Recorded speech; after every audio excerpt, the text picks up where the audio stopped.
Salam. Bu videoda dünyada ən çox istifadə olunan iki süni intellekt alətini müqayisə edəcəyik. Bunlardan biri OpenAI şirkətinə aid olan ChatGPT, digəri isə Google-a aid olan Gemini-dir.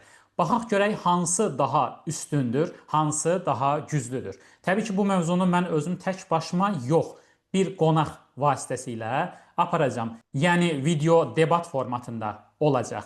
Mən Google Gemini-nin tərəfindəyəm və qonağım isə OpenAI şirkətinə aid olan ChatGPT-nin tərəfindədir. İndi söz verirəm qonağa, o özünü təqdim eləsin və video haqqında qısa məlumat versin. Çox sağ ol. Mən də salamlayıram hər kəsi. Mən bu debatda OpenAI tərəfini təmsil edəcəyəm və ChatGPT-nin güclü tərəflərini sizə izah edəcəyəm. Bugün sadəcə hansı alatın daha üstün olduğunu deyil, hansı iş üçün hansının daha uyğun olduğunu müzakirə edəcəyik. Yəni bu debat daha çox faktlara əsaslanan, yumşaq tonda bir müzakirə olacaq. Mövzularımız mətn yazma, kod yazma, şəkil və video ilə eləmə kimi fərqli sahələri əhatə edəcək. Onda gəlin rahat şəkildə bu mövzulara dalışaq və görək nəticələr nə olacaq. Yaxşı. Başlayaq. Əvvəlcə nədən başlayaq? Hansı müqayisədən başlayaq? Hansı funksiyaları müqayisə edək? Başlayaq. Elə ilk olaraq mətn yazma və redaktor xüsusiyyətlərindən başlamağı təklif edirəm. Bu həm izləyicilər üçün tanış mövzu olar, həm də hər iki alatın üslub və dəqiqlik fərqlərini göstərmək üçün yaxşı bir başlanğıc nöqtəsi olar. Ardınca kod yazma bacarıqlarını və sonra multimodal, yəni şəkil və video ilə işləmə xüsusiyyətlərini müqayisə edərik. Beləliklə ardıcıllığımız mətn, kod, multimodal olacaq. Hazırsansa birinci mövzudan başlayaq. Yaxşı. Mətn yazma məsələsi. Deməli, ümumi müqayisə eləyə bilsək, fikirləşirəm ki, həm ChatGPT, həm də Google Gemini kifayət qədər mətnlər üzərində yaxşı işləyə bilir. Burada müqayisə eləyəsi olsaq, ChatGPT-nin bir səsli ünsiyyət xüsusiyyəti də önə çıxır. Bəlkə o xüsusiyyətinə görə ChatGPT daha öndə ola bilər, amma fikirləşirəm ki, Google şirkəti də kifayət qədər böyük bir şirkətdir. Hal-hazırda balanslı olsa da müəyyən bir müddətdən sonra Gemini ChatGPT-dən düşünürəm ki, mətn mövzusunda daha üstün olacaq. O, kifayət qədər balanslı bir yanaşmadır və tam razıyam. Həqiqətən də həm ChatGPT, həm də Gemini mətn üzərində kifayət qədər yaxşı nəticələr verirlər. Səsli ünsiyyət xüsusiyyəti ChatGPT-nin bəzi istifadəçilər üçün əlavə rahatlıq gətirir, xüsusən də mətnləri səsi çevirmək və yaxud sürətli şəkildə ünsiyyət qurmaq lazım olanda. Amma Google kimi böyük şirkəsində sürətlə yeniliklər gətirəcəyini və gələcəkdə mətn mövzusunda baha və irəliləyəcəyini düşünmək məntiqlidir. Ümumiyyətlə hər iki alat bu sahədə güclü və bir-birinə yaxın performans sərgiləyir. Gələcəkdə hansı alatın üstün olacağı isə daha çox onları yedriləri nə qədər sürətlə və istifadəçi ehtiyaclarına uyğun gətirmələri ilə asılı olacaq. Beləliklə mətn mövzusunu bu şəkildə yekunlaşdıraq və indi kod yayma xüsusiyyətlərini keçək. Kodlaşdırma bacarıqlarını müqayisə edək ki, orada da hər iki alatın fərqli güclü tərəflərini görək. Yaxşı. Deməli, belə bir nümunə deyim, mən özüm yoxladığım bir nümunə üzərindən gedəcəm. Deməli, həm ChatGPT-yə, həm də Google Gemini-yə belə bir tapşırıq verdim. Super Mario-ya oxşar bir kod yazsın və bu kodu HTML formatında yazsın, web sayta inteqrasiya eləmək mümkün olsun. Canvas xüsusiyyətlərindən istifadə edərək bunları hazırlamağa çalışdım və daha sonra ikisini müqayisə elədim. Burada gördüm ki, Gemini-nin yazdığı, hazırladığı oyun daha üstündür. Təbii ki, hər ikisi sadə interfeysə malik oyunlar idilər və nəzərə alsaq ki, mən ChatGPT-nin ödənişli versiyasını, Google Gemini-nin isə ödənişsiz versiyasını istifadə edirəm. Burada son nəticə, yəni mənə verilən son məhsulu müqayisə eləyəndə ChatGPT-nin geridə qaldığını, Gemini-nin isə daha üstün olduğunu gördüm. Sən nə deyə bilərsən bu barədə? Bu çox maraqlı bir nümunədir və praktiki təcrübəyə əsaslanması onu daha da dəyərli edir. Sənin müşahidən göstərir ki, bəzi hallarda, xüsusən də oyun və qrafik interfeysləri işləndikdə Gemini daha üstün nəticə verə bilir. Bu, Google-un multimodal imkanlarının və texniki gücünün bu tip tapşırıqlarda biraz daha irəli getdiyini göstərə bilər. Digər tərəfdən sənin dediyin kimi, burada versiya fərqləri də rol oynaya bilər. Yəni ChatGPT-nin ödənişli və ya ödənişsiz versiyaları arasında fərqlər olduğu kimi, Gemini-nin də fərqli versiyaları müəyyən fərqli performans göstərə bilər. Sənin qeyd etdiyin nümunə məhz bu xüsusi tapşırıqda Gemini-nin daha yaxşı performans göstərdiyini nümayiş etdirir. Ümumiyyətlə belə praktiki nümunələr çox faydalıdır, çünki istifadəçinin real ehtiyaclarına uyğun hansı alatın daha uyğun olduğunu göstərir. Deməli, bu halda sənin təcrübənə əsaslanaraq deyə bilərik ki, bu cür qrafik interfeysli tapşırıqlarda Gemini bir addım öndə ola bilər. Amma digər tapşırıqlarda və daha çox mətn və ya kod əsaslı işlərdə yenə də ChatGPT-nin güclü tərəfləri bizə çıxa bilər. Beləliklə, bu nümunəni də qeyd etdik və növbəti mövzuya keçə bilərik. Yaxşı, burada mənimlə razılaşırsan, yəni kod yazma baxımından və ya hər hansı bir kodun üzərində işləmək baxımından Gemini daha üstündür ChatGPT-dən və belə deyək də, süni intellekt bir növ bizə imkan verir ki, proqramlaşdırma biliyi olmayanlar da kod yaza bilsin, sadə hər hansı bir tapşırıqları həll edə bilsin. Bu mövzuda düşünürəm ki, ChatGPT-dən Gemini daha üstündür. Bu nöqteyi nəzər də tamamilə məntiqlidir və mən də bununla razıyam. Görünən odur ki, sənin təcrübən əsasında, xüsusən kod yazma və proqramlaşdırma baxımından Gemini müəyyən hallarda biraz daha üstün nəticə verə bilər. Xüsusilə də proqramlaşdırma biliyi olmayan və ya minimal biliklərlə müəyyən sadə tapşırıqları yerinə yetirmək istəyən istifadəçilər üçün bu çox böyük bir üstünlükdür. Təbii ki, hər iki platformanın da öz güclü tərəfləri var və hansı alətin daha üstün olduğu müəyyən ssenariyalara görə dəyişə bilər. Amma sənin dediyin kimi bu cür kod yazma məsələlərində Gemini sanki bir qədər daha öndə görünür. Biz də bu fikri qəbul edərək davam edə bilərik. Beləliklə mətndən və koddan danışdıq. İndi isə multimodal xüsusiyyətlərə, yəni şəkil və video ilə işləmə bacarıqlarına keçək və orada da hansı fərqlərin olduğunu müzakirə edək. Yaxşı, burada istəyirəm belə bir yanaşma eləyək. Bunu iki yerə bölək, iki hissəyə bölək. Bir, şəkil və videonun yaradılması. İki, mövcud olan şəkil və ya videoları analiz etmə qabiliyyəti. Şəkil tərəfində əgər müqayisə aparası olsaq, ChatGPT şəkil yaratmaq üçün DALL-E istifadə edir. Google Gemini isə şəkillər üzərində işləmək və şəkilləri yaratmaq üçün Nano Bananadan istifadə edir. Nano Banananın son versiyası kifayət qədər üstündür. Məsələn, praktiki olaraq öz şəklimi verib arxa planı dəyişdirmək, arxa planda müəyyən effektlər yaratmaq və s. bu kimi halları yoxladım. ChatGPT burada o qədər də yaxşı nəticələr göstərə bilmədi. Xüsusən mənim üz görünüşüm və s. bunları dəyişdirdi, amma Google Gemini-də hər şey daha üst səviyyədə idi. Hətta son bir neçə YouTube videomun da qapaq şəkillərini hazırlayanda mən Gemini-nin Nano Banana xidmətindən istifadə etmişəm. Ona görə hesab edirəm ki, burada kifayət qədər Nano Banana DALL-E-dən, yəni Gemini ChatGPT-dən üstündür. Bax, belə bir müqayisə tonu çox gözəldir. Sənə təcrübənə əsaslanaraq Nano Banana'nın bu sahədə daha üstün performans göstərdiyini vurğulamağın çox dəyərlidir. Mən isə ChatGPT-nin tərəfdarı kimi deyə bilərəm ki, DALL-E də öz növbəsində çox çevik və yaradıcı təriflər verəndə yaxşı işləyir. Yəni birbaşa danışıq içində istədiyin təsviri çox rahatlıqla formalaşdıra bilirsən və bu da müəyyən istifadəçilər üçün böyük bir üstünlükdür. Əlbəttə ki, sənin də dediyin kimi, Nano Banana'nın daha yüksək keyfiyyətli redaksiya imkanları və arxa plan dəyişiklərində daha dəqiq nəticələr verdiyi hallar da var. Yəni sənin YouTube qapaq şəkillərində bunu istifadə etməyində bu fərqi real olaraq göstərir. Beləliklə bu cür bir müzakirə formatında hər iki tərəfin güclü cəhətlərini ortaya qoymuş oluruq. Sonda izləyicilər də öz ehtiyaclarına və üstünlüklərinə görə hansı alatın onlara daha uyğun olduğunu daha rahat seçə bilərlər. Beləliklə şəkil yaratma mövzusunda bu cür balanslı və biraz çəkişməli bir müqayisə apardıq. İndi eyni yanaşma ilə mövcud şəkillərin və videoların analizi mövzusuna da keçə bilərik. Şəkillərin və videoların analizi ilə bağlı yoxlamalar aparmışam. Həm ChatGPT-yə müxtəlif şəkillər, videolar verərək onu analiz etməsini istəmişəm.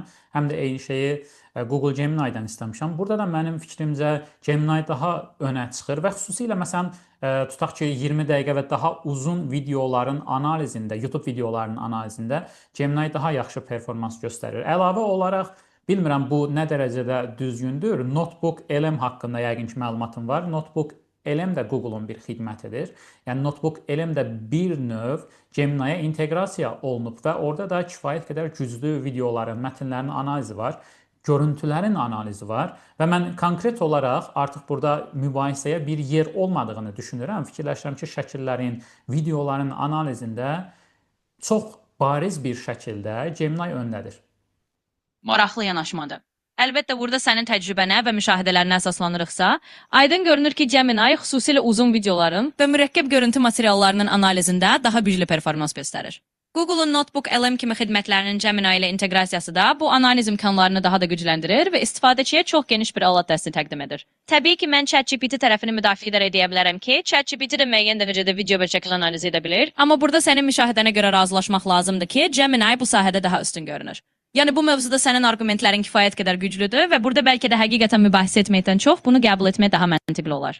Beləliklə ümumi nəticə olaraq demək olar ki, şəkil və videoların analizində Gemini daha güclü performans göstərir və bu xüsusiyyətlərə ehtiyacı olan istifadəçilər üçün bu əhəmiyyətli bir üstünlükdür. Sonda belə bir nəticəyə gələ bilərik ki, hər iki alatın güclü və zəif tərəfləri var və istifadəçinin konkret ehtiyaclarına görə hansının daha uyğun olduğunu seçmək lazımdır. Bu cür balanslı müzakirə izləyicilərə də öz seçimlərini daha rahat etməyə kömək edəcək. Yaxşı.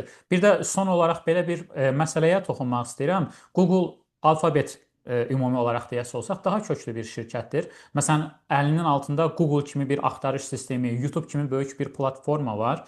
Amma OpenAI yeni bir şirkətdir. Düzdür, yeni şirkət olmanın da üstünlükləri var. Yeni şirkətlər, startaplar adətən daha çevik və cəld olurlar. Hansısa bir innovasiyaları daha tez eləyə bilirlər.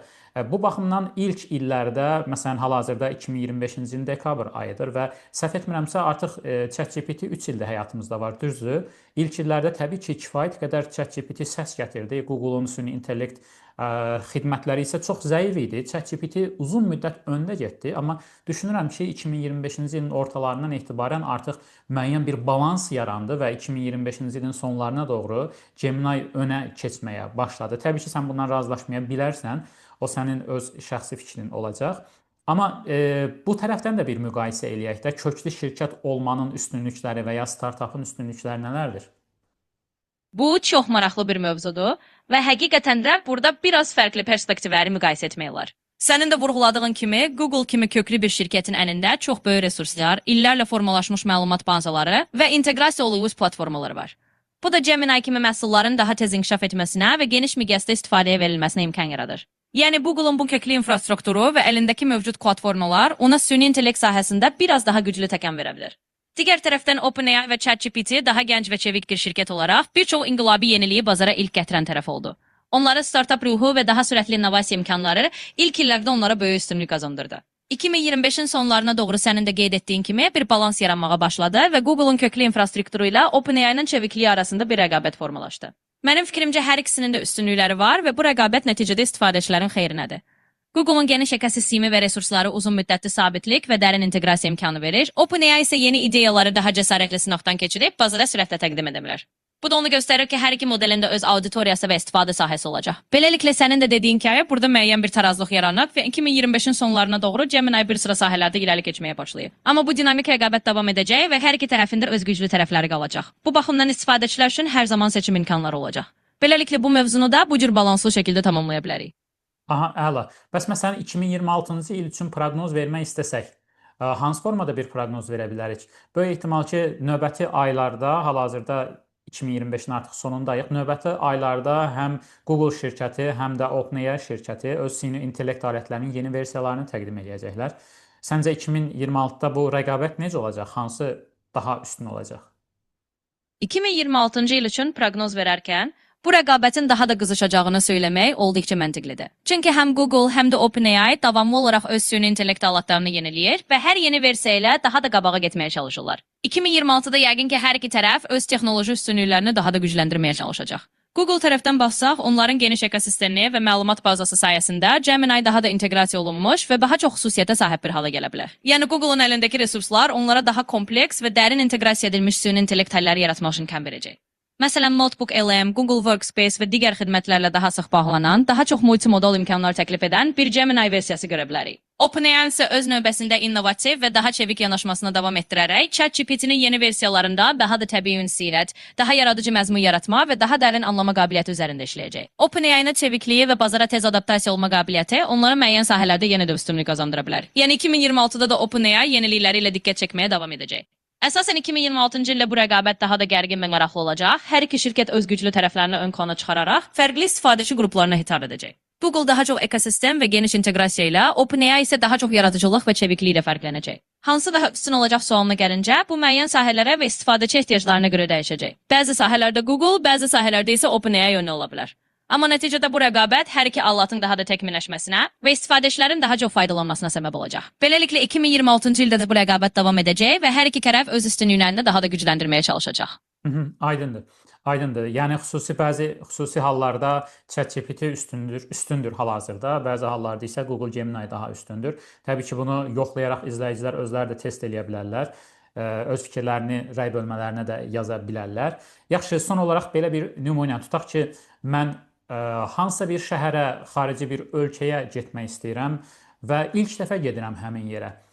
Gəziləcək yerlər, hansı oteldə qalmaq daha məqsədə uyğundur? Məsələn, tutaq ki, turistlərin diqqətini çəkə biləcək yerlərlə bağlı araşdırma aparmaq. Ümumiyyətlə, məsələn, 5 günlük tanımadığım bir yerdə səyahət planlaşdırmaq üçün hansını seçməliyəm? ChatGPT yoxsa Google Gemini məsələn bu işi daha yaxşı bacara bilər.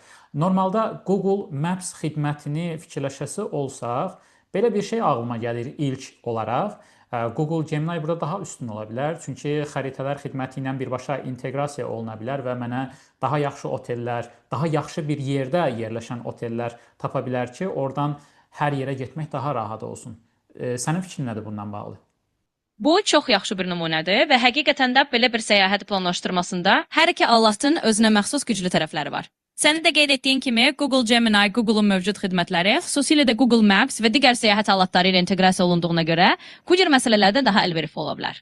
Məsələn, Gemini birbaşa xəritələrdən, real vaxtda olan məlumatlardan istifadə edərək sənə otel yerləri, maraqlı məkanlar və rahat marşrutlar haqqında daha dəqiq məlumat verə bilər.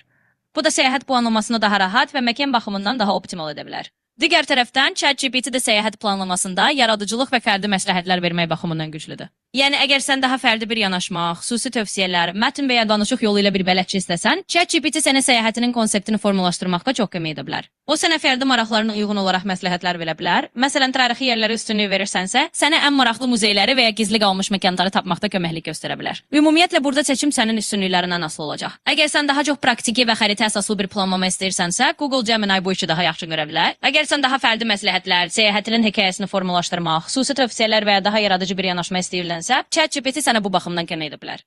Beləliklə, səyahət planlamasında hər iki alatın özünə məxsus üstünlükləri var və istifadəçi öz tərcihinə uyğun olaraq seçim edə bilər. İstənilən halda hər iki alat səyahəti daha rahat və maraqlı etməyə kömək edəcək. Aydındır. Çox sağ ol, təşəkkürlər. Əslində mən bir dəfə səyahətimi tam şəkildə otel, gediləsi yerlər, hansı məsələn gediləcək yerə hansı gün səyahətimin neçənci günü, saat neçədə, hansı saatlarda getmək lazımdır. Bunu tam şəkildə bir dəfə ChatGPT-yə planlatmışam və çox yaxşı da bir nəticə alınıb. Tam onun dediyi oteldə qalmışam, dediyi günlərdə, dediyi yerlərə getmişəm və çox gözəl bir planlama eləyib. Amma Google Gemini vasitəsilə bunu etməmişəm. 2026-da qismət olsa Google Gemini vasitəsilə də bir səyahət planlaşdırmaq istəyirəm. Ondan sonra təbii ki, daha dəqiq bir fikir məndə formalaşa bilər. Belə artıq gəl videonu yekunlaşdıraq. Son olaraq üzümü izləyicilərə tutub demək istəyirəm ki, əgər bu tip videoların davamını istəyirsinizsə, bunu şərh bölməsində bildirə bilərsiniz. Və indi sən sağollaş, videonu istəyirəm sən bağlayasan və yekunlaşdıraq. Əlbəttə, məmnuniyyətlə videonu bağlayaram. Beləliklə, əziz izləyicilər, bugün debat formatında Google Gemini və ChatGPT-nin müxtəlif xüsusiyyətlərini müzakirə etdik. Hər iki süni intellekt alatının güclü tərəflərini və fərqli istifadə hallarını nəzərdən keçirdik. Əgər bu cür debatların davamını görmək istəyirsinizsə, fikirlərinizi və təkliflərinizi şərh bölməsində bizimlə bölüşün. Son olaraq bu videonu izlədiyiniz üçün sizə təşəkkür edirik. Ümid edirik ki, bu müzakirə sizin üçün faydalı oldu. Növbəki videolarda yenə görüşmək ümidi ilə hər kəsə uğurlu və məlumatlı günlər arzulayırıq. Hələlik. Sağ olun, növbəti videolarda görüşərik.